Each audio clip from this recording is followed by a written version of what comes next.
क्या कर रहे थे हम लोग लास्ट डे अभिजीत?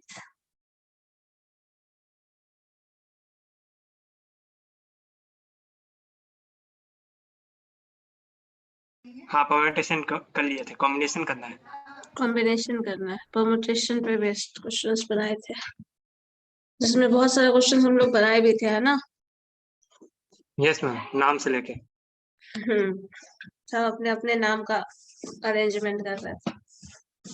चलो ठीक है, कॉम्बिनेशन और परमुटेशन, चलिए ठीक है।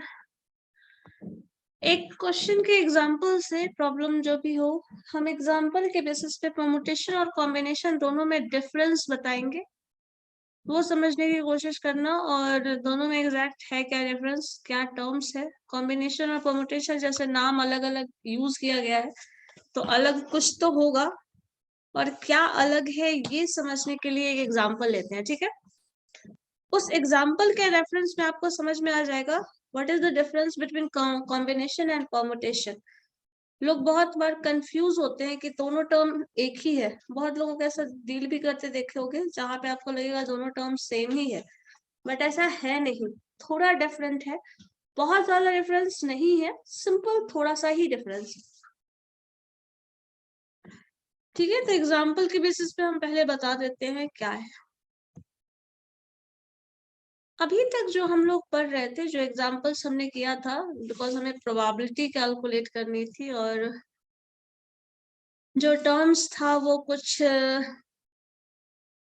अरेंजमेंट था, जिसमें ओवरऑल अरेंजमेंट हम कर रहे थे। यहाँ पे एक देखो, आप परमुटेशन को पी से डिनोट करते हैं, कॉम्बिनेशन को सी से। दोनों का जो इनिशियल लेटर है वही होगा। कैमरा ऑन कर लो सब लोग, पता तो चले पढ़ रहे हो या क्या कर रहे हो। चलो परमुटेशन और कॉम्बिनेशन देखते हैं। कुछ फिक्स नंबर लेते हैं, जैसे मान लो क्लास में अभी कितने लोग प्रेजेंट हैं, 4 है, ठीक है? चलो 4 पर्सन्स आर देयर, एंड इस 4 पर्सन में से मुझे 2 का सिलेक्शन करना है, ठीक है?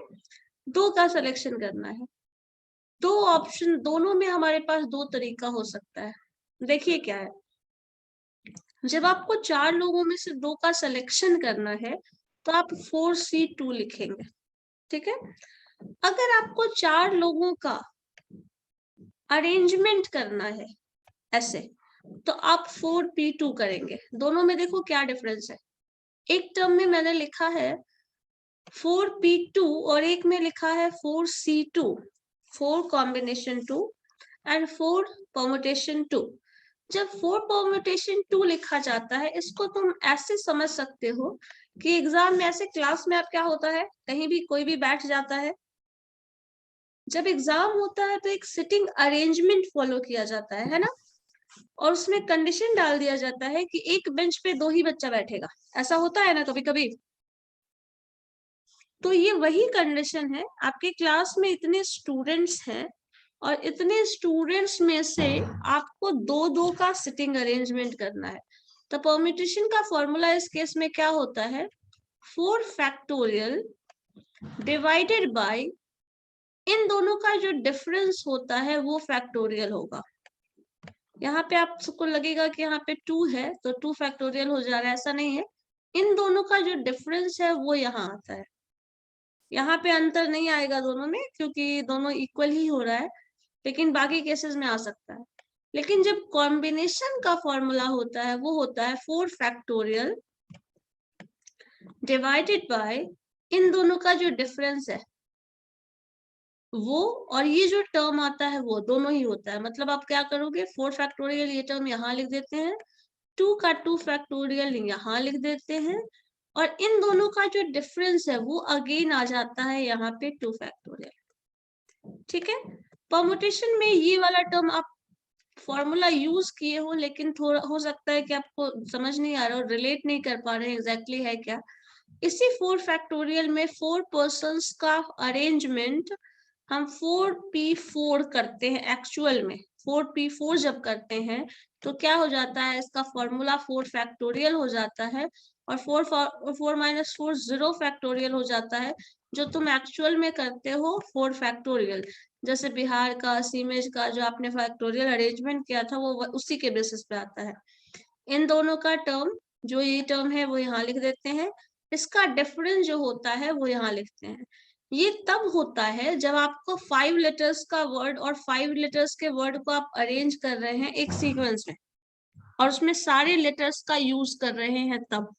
लेकिन अगर आपको सबका यूज नहीं करना है, सिर्फ 2 का करना है, जैसे क्लास में अभी जस्ट मैंने एग्जाम वाला केस लिया, 4 पर्सन्स है, 2-2 का सिटिंग अरेंजमेंट करना है, तो कितना पॉसिबल तरीका है जो आप अरेंज कर सकते हैं। ये एग्जाम्पल होता है ये वाला, ठीक है। और जो आपने अभी तक बनाया है बिहार का, सीमेज का, अपना कुछ भी टर्म, एप्पल या फिर कुछ भी जो है वो फैक्टोरियल इस तरह से आ जाता है। अब यहाँ पे ये चीज समझना पड़ेगा, परमुटेशन और कॉम्बिनेशन में डिफरेंस क्या है। तो इसके रिजल्ट के बेसिस पे तुम ज्यादा आराम से समझ सकते हो। जब इसको सिंप्लीफाई करोगे तो इसका रिजल्ट आता है 4 फैक्टोरियल को आप क्या लिखते हैं, 4 फैक्टोरियल, 2 फैक्टोरियल को 2 फैक्टोरियल रहने दो, 4 फैक्टोरियल को आप ऐसा करो, 4 फैक्टोरियल को ब्रेक कर लो। जब ब्रेक करोगे तो 4 इंटू 3 इंटू 2 फैक्टोरियल हो जाएगा। सो 2 फैक्टोरियल आपस में कैंसिल हो गया, अल्टीमेटली आया क्या, 4 3 जा 12। ओके, अब यहाँ पे आप इसको सॉल्व करके देखो। जब इसको सॉल्व करोगे तो आपके पास आएगा 4 इंटू 3 इंटू 2 फैक्टोरियल कर लेते हैं, 2 फैक्टोरियल आपका डिनोमिनेटर में 2 2 फैक्टोरियल है, तो एक 2 फैक्टोरियल तो कैंसिल हो जाएगा, एक 2 फैक्टोरियल बचा रह जाएगा। तो आप इसको जब सिंप्लीफाई करेंगे तो 4 3 जा 12, और इसका जो रिजल्ट ये 2 फैक्टोरियल है वो डिवाइड करोगे तो अल्टीमेटली आ जाएगा तुमको 6। ये आंसर देखना ध्यान से, ये जो भी आंसर आता है उसका जस्ट हाफ ये आंसर आएगा हमेशा। बट कंडीशन यही है 4C2 इसमें भी हो, 4C2 इसमें भी हो, 6C3 इसमें भी हो, या 632 ले लो, जो भी कोई भी वैल्यू ले लो, 6C2 और 6P2 अगर निकाल रहे हो, सेम निकाल रहे हो, नंबर सेम होना चाहिए। 6 में से 6 का अरेंजमेंट 2 के सेट में और 2 का सिलेक्शन। इन दोनों केस में हमेशा जो भी आंसर परमुटेशन में आएगा उसका जस्ट हाफ आंसर, जो भी इसका है वैल्यू, उसका हाफ इसमें आएगा। क्यों, ये समझने के लिए थोड़ा सा आप एग्जाम्पल को ज्यादा डिटेल में देखो क्या होता है। जब आप रोल नंबर 1 2 3 4 इस 4 पर्सन को बोल सकते हैं, रोल नंबर 1 2 3 4, यहाँ पे 4 है, हम 3 लेके एग्जाम्पल बताते हैं। ये समझ में आ गया क्या है, हम इसको एग्जाम्पल न्यूमेरिकल नंबर लेके, डिजिट लेके हम सॉल्व करके बताते हैं।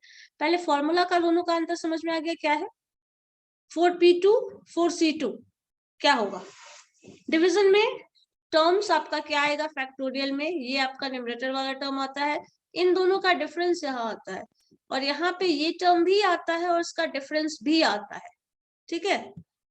परमुटेशन और कॉम्बिनेशन में यही है।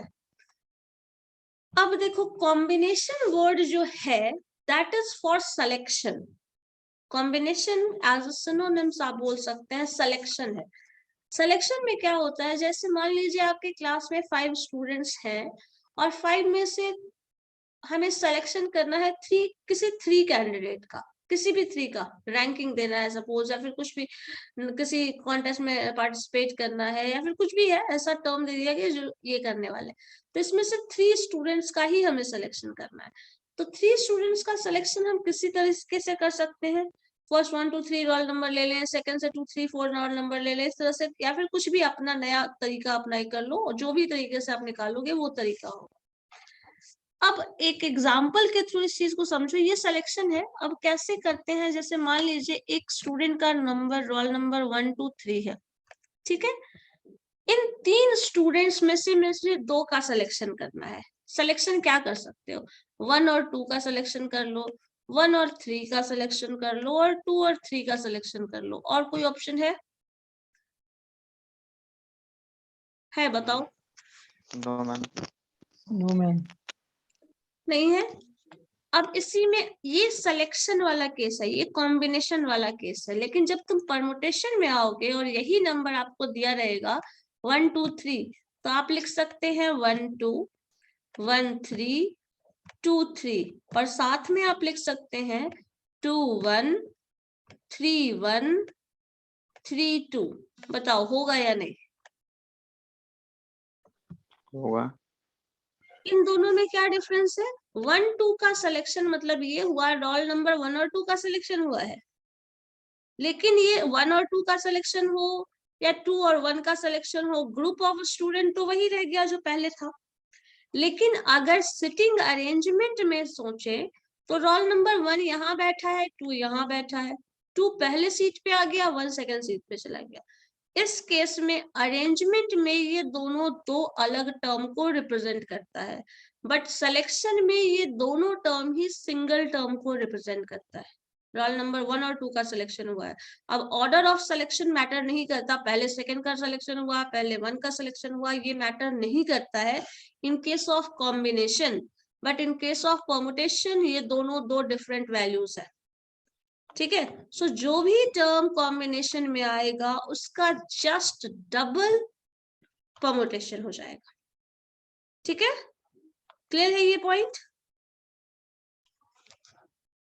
बताइए 1 और 2 और 2 और 1 डिफरेंट है या नहीं है? अगर परमुटेशन है तो दोनों डिफरेंट है, अगर कॉम्बिनेशन है तो दोनों डिफरेंट नहीं है। अब मुझे ये बताओ इसमें कुछ ऐसा पॉइंट जो समझ में नहीं आया कंपैरेटिव वे में? No ma'am. क्लियर है? Yes ma'am.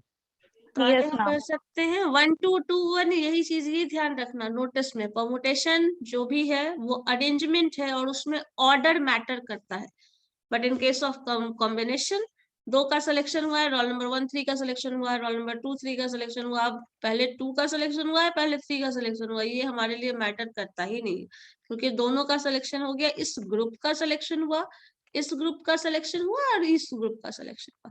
अब इसमें यही चीज बहुत मैटर करने लगता है, क्योंकि ये अरेंजमेंट का दूसरा तरीका है। सो अब हमें कॉम्बिनेशन पढ़ना है, तो पहले वही चीज इतना जो कंपैरेटिव वे में कर रहे थे उसको हम जनरल फॉर्मूला में लिख देते हैं NCR। कभी भी कॉम्बिनेशन का मतलब है सिलेक्शन, कितने पर्सन को सेलेक्ट किया गया है कितनों में। जैसे मान लो इसका फॉर्मूला होता है मैथमेटिकली NCR, और इसको डिफाइन करते हैं n factorial divided by r factorial into n minus r factorial. R factorial. शायद आप लोगों को पता भी हो। Yes ma'am. अब इसी में हम लोगों को सिलेक्शन करना है, कैसे करना है, क्या है, यही हमारा तरीका है। चलिए, इसमें अगर यही चीज है, कभी भी ये जो r है ये वैल्यू कभी भी n से ज्यादा नहीं हो सकता। जैसे मान लो अगर 10% है तो क्या 10 लोगों में 11 का सिलेक्शन हो सकता है? No, ma'am. कभी क्लास नहीं. में 10 ही पर्सन है तो ये मैक्सिमम 10 का सिलेक्शन तुम कर सकते हो, उससे ज्यादा सिलेक्शन नहीं हो सकता। सो 10 अगर ये भी आता है सपोज, तो आप क्या लिखेंगे 10 फैक्टोरियल डिवाइडेड बाय क्या हो जाएगा 10 फैक्टोरियल यहाँ पे again, and 10 minus 10 that is 0 factorial. तो 0 फैक्टोरियल का वैल्यू क्या होता है 1 होता है 0 factorial. 1 1। So this is 1, 10 factorial आपस में कैंसिल हो गया, दिस इज 1, तो अल्टीमेटली 1 होगा। मतलब 10 क्लास में स्टूडेंट है, सारे के सारे का सिलेक्शन करने का तरीका क्या है, एक ही पॉसिबल ऑप्शन है। सो यही चीज आपका ये तरीका है। अब मैक्सिमम 11 वाला केस होगा नहीं, सो R कभी भी एक्सीड नहीं करेगा। सो ये हमारे पास जनरल फॉर्म है जिसको हम करते हैं अपने अकॉर्डिंग, जो भी अरेंजमेंट या डिफाइन या फिर अपने कन्वीनियंस के अकॉर्डिंग इसका यूज करने वाले हैं। अब यहाँ पे देखो इसको प्रोबेबिलिटी से कैसे यूज किया जा सकता है या फिर कैसे कनेक्ट किया जा सकता है, इसके लिए बहुत सारा तरीका है। पहले आप लोगों को कुछ सिंपल एग्जांपल के थ्रू समझते हैं, उसके बाद क्या हो सकता है ये देखो। जैसे मान लो आपके पास क्वेश्चन है, हमारे पास 26 लेटर्स हैं, ठीक है, 26 लेटर्स होता है अल्फाबेट का, इसमें से 5 का सिलेक्शन करना है। सपोज 5 का सिलेक्शन करना है, तो क्या तरीका है 26C5 यही होगा। 26 लेटर्स है, उसमें Yes, से ma'am. 5 का सिलेक्शन करना है, सो हमारे पास मिलेगा 26 factorial divided bye 5 factorial divided bye 26 minus 5, तो अल्टीमेटली 21 फैक्टोरियल। ये हमारे पास टोटल तरीका है। अब यहाँ पे ये सिंपल टर्म है जो अवेलेबल है, इसके हिसाब से हम इसको अरेंज यही कर सकते हैं। अब कुछ दूसरे तरह का क्वेश्चन देखते हैं, जहां पे इस तरह का प्रीफिक्स नहीं मिलेगा और कुछ टर्म मिलेगा। जैसे मान लो सपोज एक बैग रखा है जिसमें 2 रेड बॉल है, 3 ग्रीन बॉल है। दूसरा बैग एक और है जिसमें 5 रेड बॉल है, 4 ग्रीन बॉल है। ठीक है, अब आपको पूछा जाए कि रेड बॉल्स का सिलेक्शन करना है हमें, इसमें से 5 रेड बॉल कैसे सेलेक्ट किया जा सकता है, 5 रेड बॉल कैसे सेलेक्ट किया जा सकता है इन दोनों बैग में से। मतलब आपको 2 बैग दे दिया गया, इस तरह का कंपोजिशन है बैग का जो भी, वो दे दिया गया, आपको 5 रेड बॉल निकालना है। सो 5 रेड बॉल्स आप कैसे निकाल सकते हैं? Ma'am 7 red ball 7 red ball 7C5 total. हाँ, सो 7 रेड बॉल टोटल है हमारे पास। इस 7 रेड बॉल में से हम 5 का सिलेक्शन कर सकते हैं, यही बोलना चाह रही हो?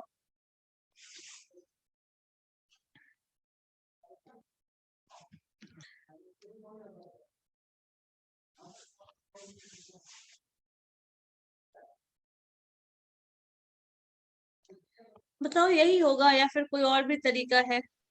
मैम 7 से 2 करेंगे एक बार और मल्टीप्लाई करेंगे 7 to 5 से, फिर वो जो हमारा आएगा। 7C2। Yes ma'am. 7 में से 5 का सिलेक्शन करना है तो 7C5 ही ठीक है ना। अगर 7 टोटल है, 7 में से 5 का हाँ, यही सिलेक्शन होगा। करो तो 7C5 ही होगा ना। 7 में से 5 का सिलेक्शन करना है, you have to select 5 out of 7। So जितना सेलेक्ट करना है वो हम नीचे लिखते हैं और जितने में से सेलेक्ट करना है वो टर्म ऊपर लिखते हैं। ठीक है, तो होना तो यही चाहिए। और कुछ लगता है जो हो सकता है?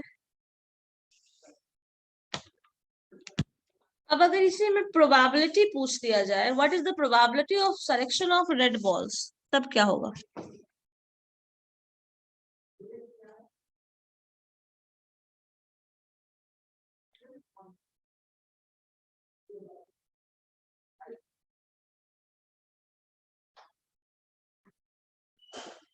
बताओ।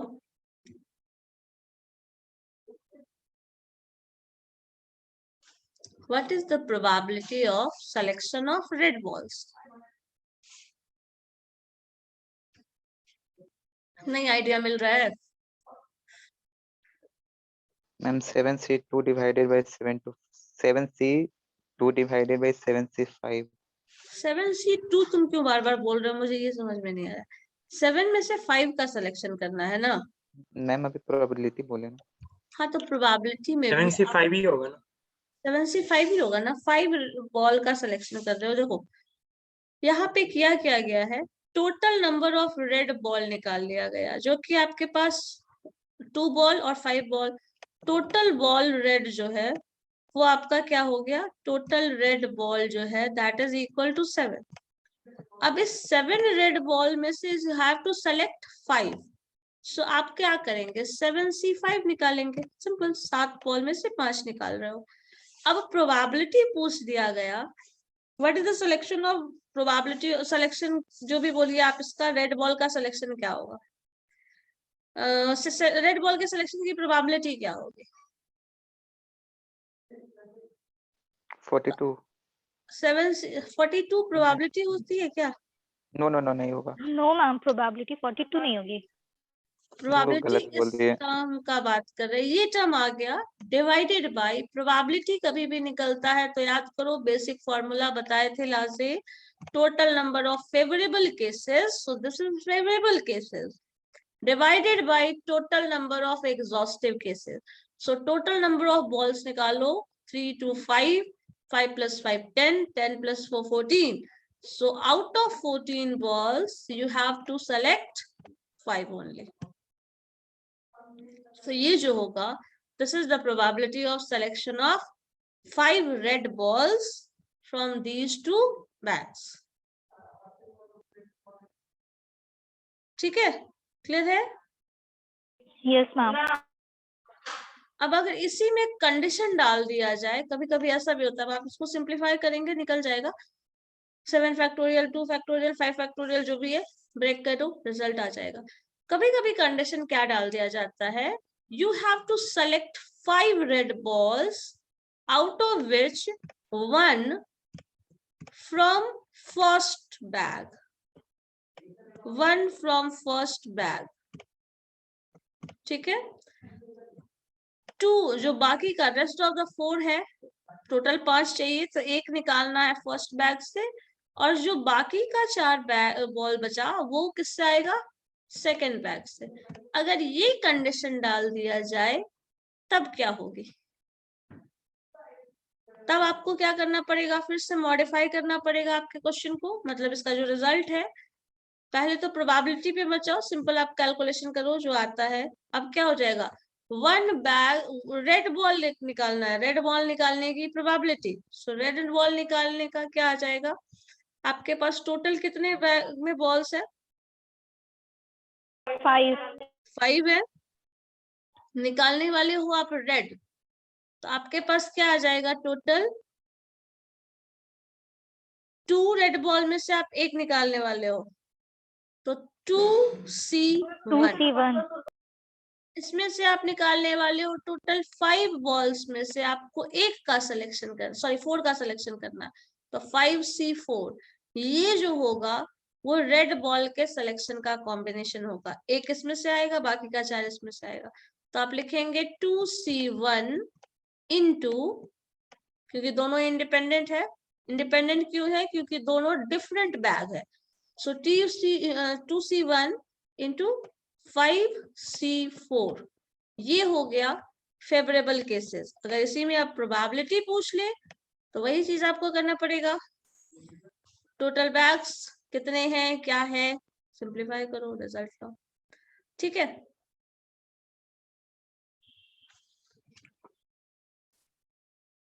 बताओ समझ आया ये या नहीं, अभी भी कंफ्यूजन है?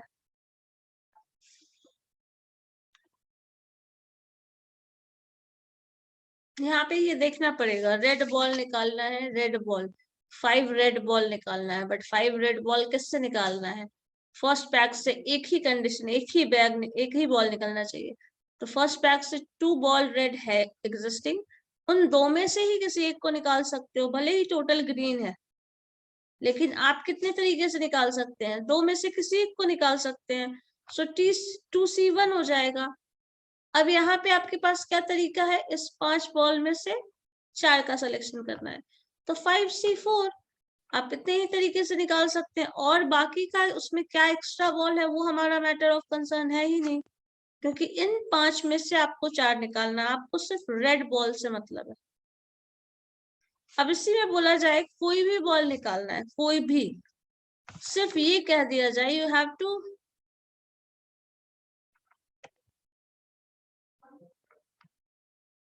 जस्ट अ मिनट, ये पोर्शन हटाओ। अगर बोला जाए सिलेक्शन ऑफ बॉल्स, 5 बॉल्स निकालना है, वो 5 कौन सा है इससे मैटर ही नहीं करता, ये हमारा मैटर ऑफ कंसर्न नहीं है, कौन सा है वो मैटर ही नहीं करता। जब ये कलर और स्पेसिफिकेशन इसका कोई जरूरत नहीं है, तो जो टोटल बॉल है उसमें से निकाल लो, उतने का सिलेक्शन कर लो। तो आपको क्वेश्चन में ये देखना पड़ेगा कि क्या पूछा जा रहा है, उस पर क्या कंडीशन इम्पोज्ड है, उसके बेसिस पे ही निकालना है। जैसे मान लीजिए हम एक ही बैग का पहले बताते हैं, कंफ्यूज अगर हो रहे हो तो। चलो इसमें से देखो, रेड बॉल 2 है, तो 2 रेड बॉल को आप कितने तरीके से निकाल सकते हैं, 2C2, मैक्सिमम वे तो यही है, ऑप्शन यही है ना, 2C2,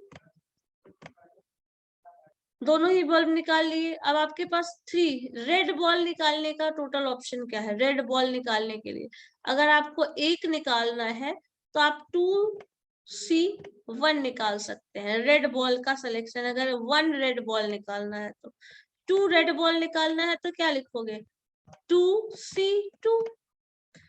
अगर इसमें से 3 रेड बॉल निकालना है, जो कि ऑप्शन ही नहीं है, तो अल्टीमेटली क्या हो जाएगा, आएगा ही नहीं आंसर। अगर इसी तरह क्वेश्चन में आपको मान लो यहाँ पे बोल दिया जाता है you have to get 3 balls, 3 green ball. So 3 green ball कब आएगा? 3C3. बट यहाँ पे कंडीशन होना चाहिए ग्रीन बॉल की ही आप बात कर रहे हैं। अब ये कलर वाला स्पेसिफिकेशन मान लो नहीं हो तो आपको इसमें से बोला जाए 5 बॉल्स में से आपको 3 बॉल्स निकालना है, तो अब बिना कलर वाला केस में आ जाएगा सिंपली क्या बोल सकते हो, there is 5 balls and you have to select 3 only. कौन सा 3 है यहाँ पे स्पेसिफिकेशन नहीं होगा। ठीक है, ये चीज समझना है क्या आ रहा है। टोटल 5 बॉल में से 3 का सिलेक्शन है। इसको ऐसे भी समझ सकते हैं बैग और बॉल नहीं। मान लीजिए क्लास में कुछ स्टूडेंट्स है, कुछ गर्ल्स है कुछ बॉयज है। Suppose 7 girls are there, 5 boys are there, ऐसे मान लो एक कुछ टर्म्स है। अब इसमें से बोला गया है you have to select 10 students. 10 students का सिलेक्शन करना है। 10 students का सिलेक्शन करना है, कोई स्पेसिफिकेशन नहीं है गर्ल्स का सिलेक्शन है बॉयज का सिलेक्शन है या फिर कुछ भी है। तो आप क्या करने वाले हो, टोटल सम मतलब total 12 students are there and you have to select 10. So 12C10. इसको सिंप्लीफाई कर दो, 12 फैक्टोरियल 10 फैक्टोरियल जो भी करते हो, इसका जो भी रिजल्ट होगा वो आंसर होगा 10 फैक्टोरियल एंड 2 फैक्टोरियल। 12 फैक्टोरियल को ब्रेक करोगे तो 12 into 11 into 10 फैक्टोरियल। सो 10 फैक्टोरियल आपस में कैंसिल हो गया। 2 फैक्टोरियल को ब्रेक करोगे तो 2 हो जाएगा, 2 से 6 आ जाएगा, 6 into 11 66 वे होगा। ठीक है, समझ गए क्या है। अब अगर इसी में कंडीशन डाल दिया जाए सेलेक्ट 4 गर्ल्स एंड 4 गर्ल्स तो नहीं हो सकता, 6 गर्ल्स एंड 4 बॉयज, सपोज ऐसा कंडीशन डाल दिया जाए। आपको 10 स्टूडेंट्स का सिलेक्शन करना है, उस 10 में से 6 गर्ल्स होनी चाहिए और 5 बॉयज होने चाहिए या फिर 4 बॉयज होने चाहिए। 10 टोटल है तो 4 ही होगा। ये तरीका है। अब क्या कैसे बनाएंगे हम इसी क्वेश्चन को। टोटल आपके पास कितने स्टूडेंट्स हैं 12। 12 में से सिलेक्शन ऑफ गर्ल्स कितना है, गर्ल्स को सेलेक्ट करना है तो कैसे कर सकते हो, टोटल गर्ल्स में ही गर्ल्स का सिलेक्शन होगा, दैट मींस 7C6। अब इसको सिंप्लीफाई कर जो आएगा वो आंसर होगा। और इसी तरह बॉयज का सिलेक्शन करना है तो आपके पास क्या ऑप्शन है 5C4। इन दोनों को आपस में मल्टीप्लाई कर देना, 5C4 और 7C6, ये दोनों का जो प्रोडक्ट होगा वही टोटल नंबर ऑफ सिलेक्शन हो जाएगा गर्ल्स एंड बॉयज का। ठीक है, ये होगा रिजल्ट। दोनों केस में हम बता दिए। अगर सिंपली बोला जाए 10 स्टूडेंट्स का सिलेक्शन करना है देन आप ऐसे सॉल्व करेंगे। स्पेसिफिकेशन दे दिया जाए 10 स्टूडेंट्स का सिलेक्शन करना है, condition 6 girls should be there and 4 boys should be there. So अब बॉयज का और 6 गर्ल्स का अलग अलग कर लोगे, मल्टीप्लाई कर दोगे आपस में, तो वो total number of selection, total number of ways हो जाएगा सेलेक्ट करने का। ठीक है, ये चीज समझ आया या नहीं बताओ मुझे पहले, ये क्लियर है या नहीं, ये एग्जांपल क्लियर है? Yes ma'am. अभिजीत तुमको क्लियर है या नहीं, कुछ अलग ही रिसर्च कर रहे हो? यस मैम, गिन रहे थे क्या हो सकता है। अच्छा ठीक है, इस तरह से ये देखना पड़ता है हमें, प्रोबेबिलिटी हो, सिंपल सिलेक्शन हो, तो क्या क्या पॉसिबल वे है वो टोटल बता रहा है। अब यहाँ पे एक टर्म आपको नोटिस आपने किया होगा, ये चीज तो क्लियर होगा पहले से, ये भी हमने किया है, जो यहाँ से ये लिख रहे हैं इधर और ये लिख रहे हैं ये भी क्लियर है। लेकिन यहाँ पे ये क्वेश्चन मन में आ सकता है, why there is a multiplication sign in between। ठीक है, ये यहाँ पे सोचा जा सकता है। तो यहाँ पे जो एक टर्म है इसको इस तरह से समझो, आपको एक पूरा वर्ड दे दिया गया है इस 4 का सिलेक्शन, इसका सिलेक्शन करने का ये टोटल तरीका यहाँ पे मिलेगा आपको। जब इसको सिंप्लीफाई करोगे तो इसके टोटल का सिलेक्शन का तरीका इतना मिलेगा, और दोनों तरीका में आप कुछ चेंज कर लोगे तो आपस में वो मल्टीप्लाई हो जाएगा, क्योंकि दोनों टर्म आपस में इंडिपेंडेंट है। जैसे इस तरह को इसको ऐसे समझ सकते हैं, एक लेटर लिखा है THE, इसका नंबर ऑफ अरेंजमेंट क्या होगा? 3 फैक्टोरियल। 3 फैक्टोरियल। और एक और लेटर मान लो सिंपल सा ले रहे हैं, छोटा सा 100 लिखा है, इसका तरीका 2 फैक्टोरियल। इन दोनों को आपस में मिक्स करके लिखना है। तो इसका जो पॉसिबल वे है और इसका जो पॉसिबल वे है उसको आपस में मर्ज कर दें, मल्टीप्लाई कर दें, क्योंकि इतने तरीके से हम इसको लिख सकते हैं, इतने तरीके से इसको लिख सकते हैं, दोनों को हम कंबाइन कर दे रहे हैं, तो टोटल जो वे होगा इसका फैक्टोरियल इंटू इसका फैक्टोरियल आपस में मल्टीप्लाई हो जाता है। ये परमुटेशन का तरीका है। अब यही चीज यहाँ पे हम कर रहे हैं, क्योंकि ये इतना पॉसिबल वे है और इसका इतना पॉसिबल वे है, वो दोनों पॉसिबल वेज जो है वो आपस में मर्ज हो रहा है, इसलिए यहाँ पे बिटवीन साइन जो दिया गया है वो मल्टीप्लिकेशन का दिया जाता है। तो इसका जरूरत यहाँ तो उतना नहीं पड़ता है, बट आप प्रोबेबिलिटी में जब सॉल्यूशन करेंगे तो इसकी जरूरत पड़ती है, क्योंकि पूछा जाएगा in how many ways what is the probability of getting 6 girls and 4 boys out of this set.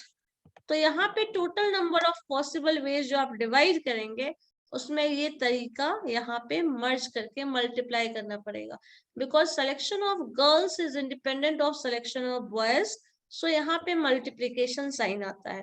जिस तरह से THE का इसका द का जो अरेंजमेंट है वो इस तरीके से होगा, सो का अरेंजमेंट है वो इस तरीके से होगा, और दोनों एक दूसरे से इंडिपेंडेंट है, और जो दोनों को मर्ज करके लिखा जाएगा, तो ये ऑप्शन इतना हो सकता है। ये आप करके देख सकते हैं। THE को लिखेंगे ETHSTE, इस तरह से मर्ज करोगे, इधर से SO को लिखोगे SO लिखोगे, इधर से OS लिखोगे, बाकी इसका जो 6 कॉम्बिनेशन इसका आएगा, इसमें 2 अरेंजमेंट इसका मिक्स कर दोगे, तो 6 2 जा 12 वे में लिखा जा सकता है। सो वही चीज यहाँ पे हो रहा है, क्योंकि सिलेक्शन में तरीका मैटर करता है। यही आपका बेसिक क्वेश्चन होता है इसमें। अब इसी में प्रोबेबिलिटी इन्वॉल्व कर दे तो डिवीजन में क्या आ जाएगा, बताओ जरा। 12C 10 12C 10 क्योंकि टोटल नंबर ऑफ वे जो है वो ये हो जाएगा। सॉल्व करके देखो तो जरा इसको क्या आंसर आता है। तुम लोग सॉल्व करके देखो तो ये 5C 4 7 6 7C 6 12C 10 क्या आता है आंसर। सब लोग कैमरा क्यों बंद करके रखते हो, तुम लोग ऐसा क्या कर रहे होते हो? कैमरा ऑन नहीं होगा। डेटा खत्म हो गया सारा।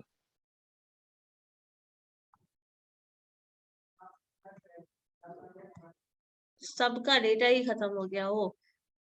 डेटा का सिंगल पॉइंट मोटो रखो, क्लास करने के लिए रखा हुआ है।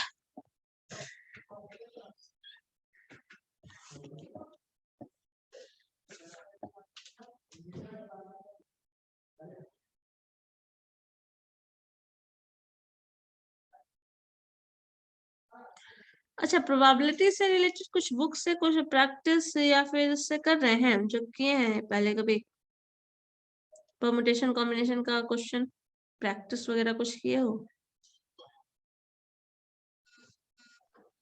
नहीं, 11th में किए थे, उसके बाद कुछ नहीं किए हैं अभी तक।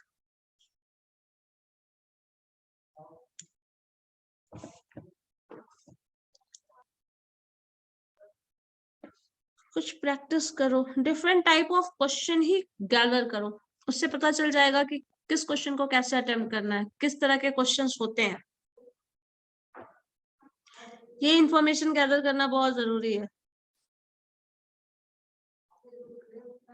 50% प्रॉब्लम तुम्हारा तब सॉल्व हो जाएगा।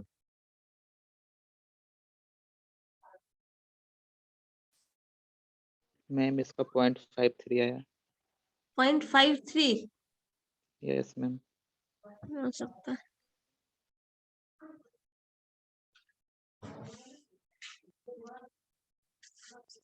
कुछ टर्म्स तो कैंसिल हो जाएगा।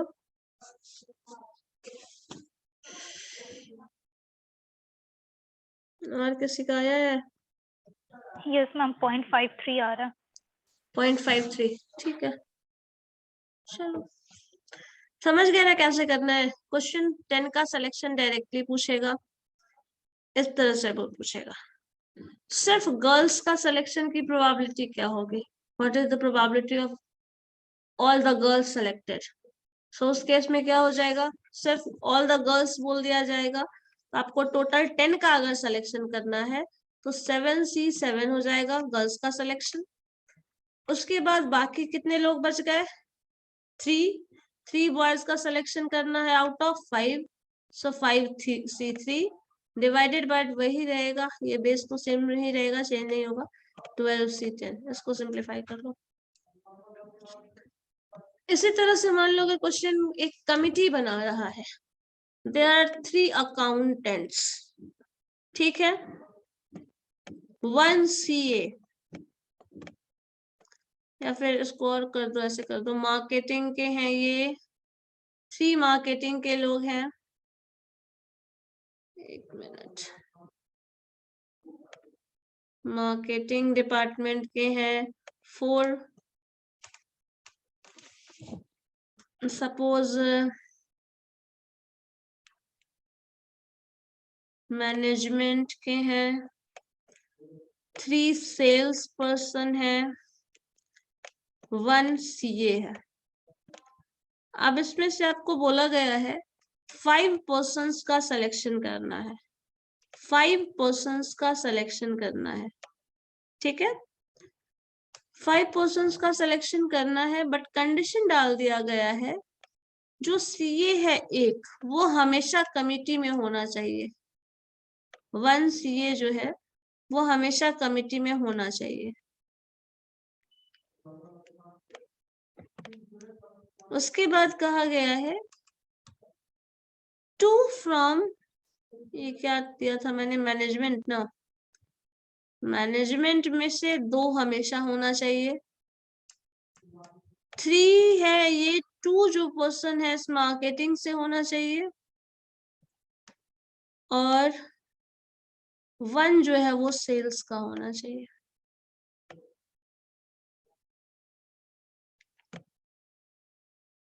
अब सिलेक्शन की प्रोबेबिलिटी क्या होगी देखो जरा।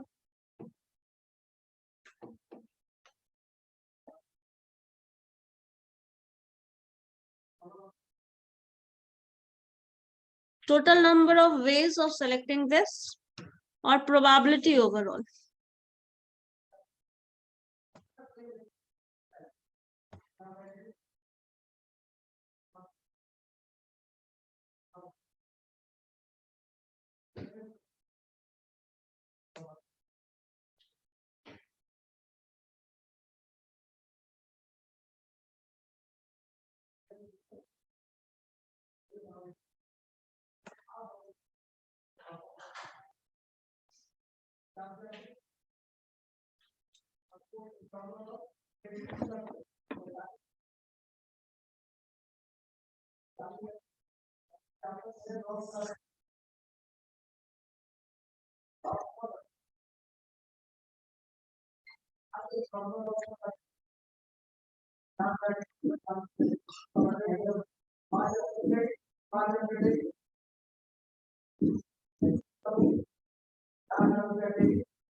बताओ आ गया?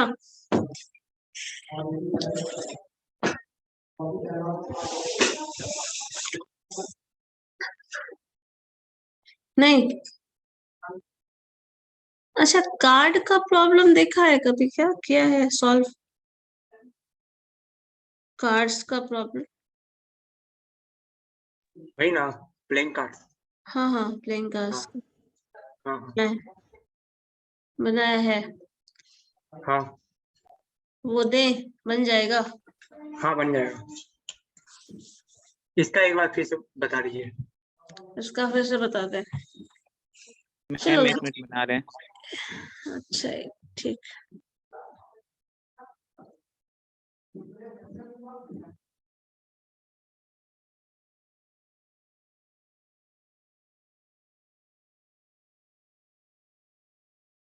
कोशिश करो तब तक तुम भी अभिजीत।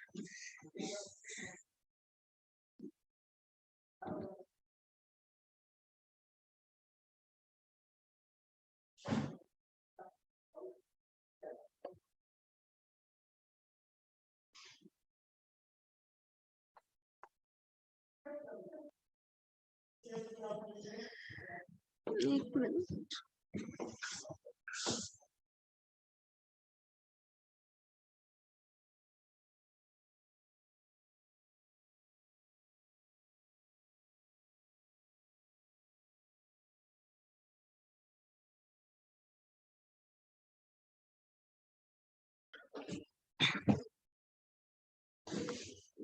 मैम इसका आ रहा है 0.55। 0.55। चलो ठीक है, देखते हैं। देखो 1 CA का सिलेक्शन करना है, टोटल 5 सिलेक्शन हमें करना है। 1 CA है, 1 CA का सिलेक्शन किस में हो सकता है? 1 C1, क्योंकि एक ही CA है उसका सिलेक्शन होने वाला है। मल्टीप्लीकेशन, ये था मैनेजमेंट डिपार्टमेंट। तो मैनेजमेंट में टोटल कितने हैं? 4 लोग हैं। 4 में से कितने का सिलेक्शन करना है? 2 का। सो 4C2 मल्टीप्लीकेशन साइन। उसके बाद आपके पास मार्केटिंग 3 पर्सन है, 3 में से 2 का सिलेक्शन करना 3C2 है, 3C2 3C2। उसके बाद सेल्स में 3 है तो 1 का 3C1 सिलेक्शन करना है, तो 3C1 divided by total number of person कितना है? 8 सो 1 2 4 3 7 7 3 10 और 11 है ना total. Shit. 11, yes ma'am. 3 4 3 7 7 plus 3 10 10 plus 1 11। सो इस 11 का सिलेक्शन हुआ है आउट ऑफ 5, मतलब 11 में से 5 का सिलेक्शन, 5 आउट ऑफ 11। सो ये जो है दिस इज टोटल प्रोबेबिलिटी। ये होगा प्रोबेबिलिटी के टर्म में। अगर आप इस टर्म में टोटल कितना सिलेक्शन हो रहा है ये वाला पोर्शन से डिवाइड कर देते हैं तो वो प्रोबेबिलिटी में कन्वर्ट हो जाता है, और ऐसे सिंपली आप निकालते हैं, वो परमुटेशन हो जाएगा। अब इसको सिंप्लीफाई करो, 1C1 का आंसर 1 ही होगा, इनटू 4C2 का आंसर क्या हो जाएगा? 4 फैक्टोरियल 3।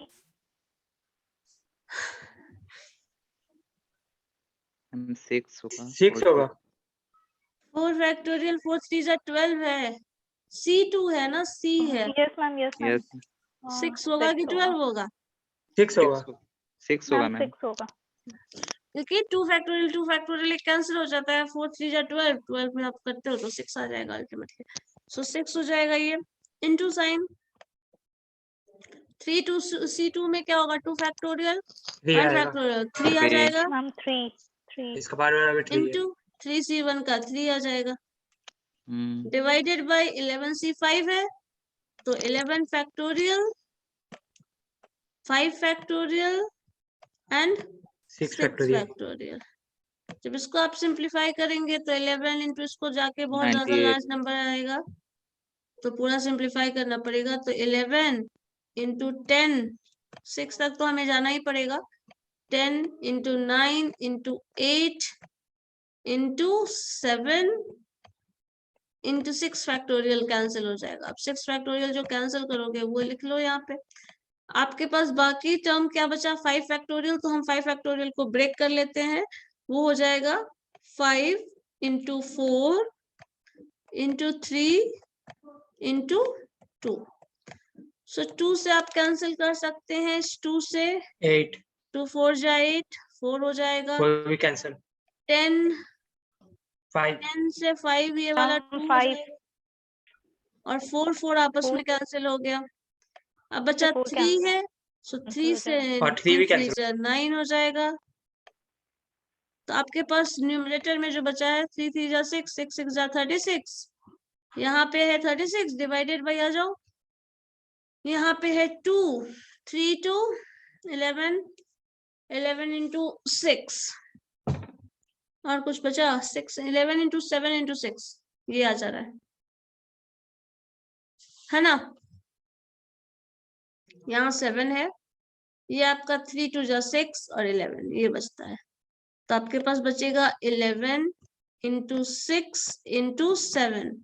तो आप यहाँ 6 से ऊपर न्यूमरेटर जो है ये भी कैंसिल कर सकते हैं, तो अल्टीमेटली आपका आ जाएगा 6 divided by 77।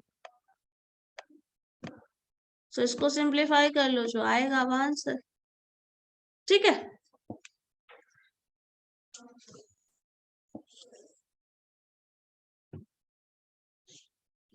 Yes ma'am, okay. ये आपका आंसर है। अब इसके बाद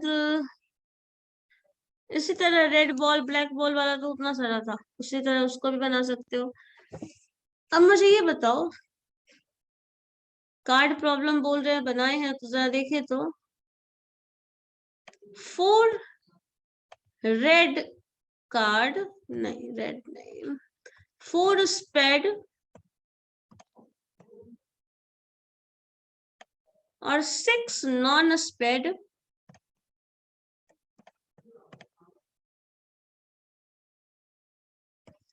और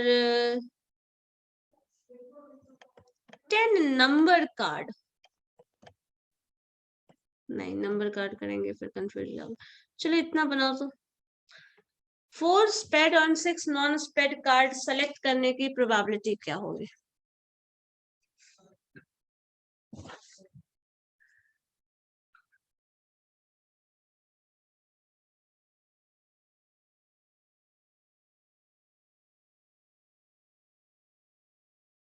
मैम 52 कार्ड होता है ना?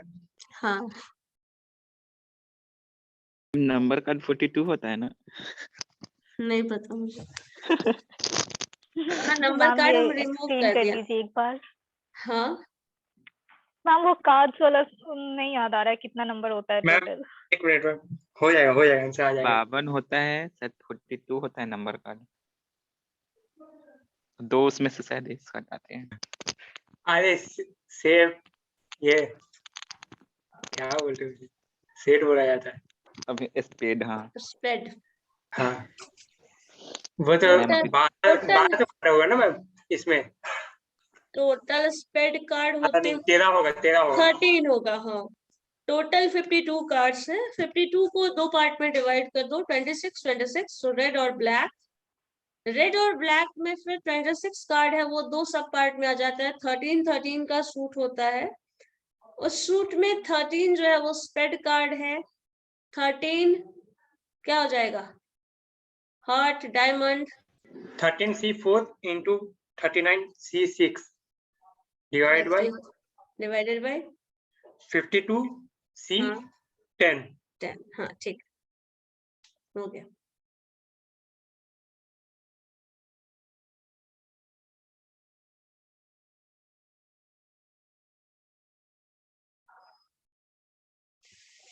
अब इसको सिंप्लीफाई करना थोड़ा मुश्किल है, आई थिंक। पूरा वैसे कर लोगे तो हो जाएगा, लेकिन आई गेस मुश्किल है।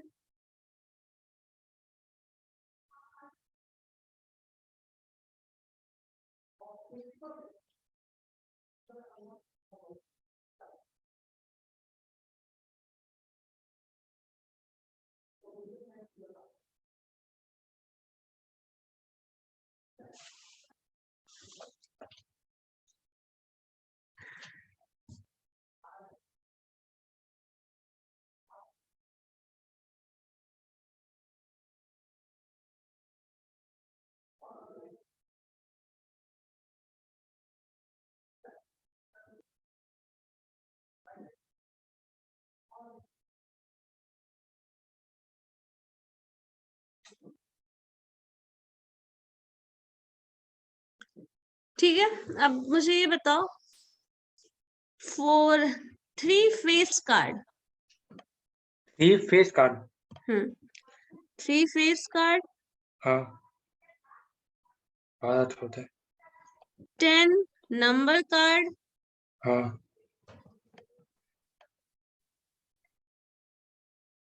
सेलेक्ट करने की probability. 12C3 into 40C10 by C10, sorry 40C10। 10 face card होगा। 10 नंबर कार्ड हो गया। हाँ, 10 और नंबर कार्ड कैसे होगा? हाँ, टोटल कार्ड में देखो, टोटल 40 हुआ ना मैम? 10 नंबर कार्ड एक में हुआ, ठीक है। 10 हाँ नंबर कार्ड काउंट कर रहे हो, मतलब 3 सबका ले रहे हो, ठीक है। एस को आप नंबर कार्ड काउंट कर रहे हैं ना? हाँ ठीक है। सो टोटल 10 कार्ड्स होगा तो 10 10 10 40 कार्ड्स। हाँ 40 में से आपको 10 लेना है, सो 40 C10 into 12C3 into 12C3 divided by 52C30। हाँ चलो ठीक है। सो कॉम्बिनेशन में और क्वेश्चंस का प्रैक्टिस करना तो तुम लोग, ठीक है।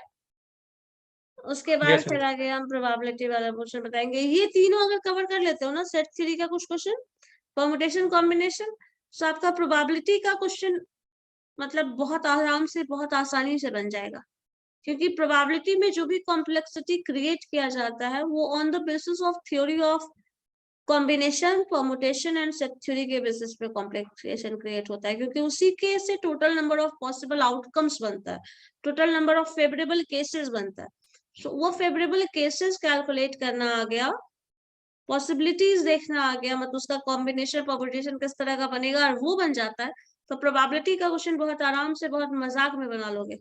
और ये तीन चीज नहीं समझ में आ रहा है तो प्रोबेबिलिटी का क्वेश्चन किसी भी हाल में नहीं बनने वाला है, क्योंकि वो प्रोबेबिलिटी नहीं है, सिर्फ वो प्रोबेबिलिटी नहीं है जो तुम टिल 10th तक पढ़े थे। इसमें कहीं ना कहीं वो प्रोबेबिलिटी डिस्ट्रीब्यूशन शायद आप पढ़े हो, आई थिंक। यस, पढ़ा हो ना तुम लोगों ने? प्रोबेबिलिटी डिस्ट्रीब्यूशन पढ़ा है सेकंड सेम या थर्ड सेम या फर्स्ट सेम में? सेकंड सेम में। सेकंड सेम में पढ़ा था डिस्ट्रीब्यूशन? Yes ma'am. अच्छा, प्रोबेबिलिटी तो वो कहीं ना कहीं इंक्लूड हो जाता है, तो इसलिए वो थोड़ा उससे लेवल उसका बढ़ जाता है।